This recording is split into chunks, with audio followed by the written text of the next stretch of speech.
છત્તીસગઢના શક્તિ જિલ્લામાં મંગળવારે એક પાવર પ્લાન્ટમાં બોઇલર ફાટવાથી 11 કામદારના મોત નીપજ્યા હતા અને 30 લોકો ઘાયલ થયા હતા. આ બાબત પોલીસે જણાવી હતી. પોલીસ અધિક્ષક પ્રફુલ્લ ઠાકુરે પીટીઆઈને જણાવ્યું હતું કે પ્રાથમિક વિગતો મુજબ બપોરે સિંદિતરાઈ ગામમાં વેદાંતા લિમિટેડ પાવર પ્લાન્ટમાં બોઇલર ટ્યુબમાં વિસ્ફોટ થયો હતો. 11 કામદારના મોત થયા છે અને 30 ઘાયલ થયા છે.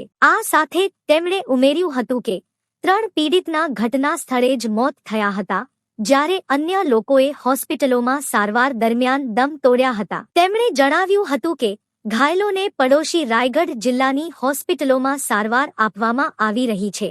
અધિકારીએ બતાવ્યું હતું કે સ્થાનિક વહીવટીતંત્ર અને પોલીસની ટીમો ઘટના સ્થળે દોડી ગઈ હતી અને બચાવ કામગીરી શરૂ કરી હતી. તેમણે જણાવ્યું કે બોઇલરની આસપાસનો વિસ્તાર અત્યંત ગરમ હોવાના કારણે કામદારો અને સ્ટાફને આસપાસના વિસ્તારમાંથી બહાર કાઢવામાં આવ્યા છે, પણ વધુ લોકો ફસાયેલા છે કે કેમ તે તપાસવા માટે બચાવ કામગીરી ચાલુ છે, તેમણે ઉમેર્યું હતું.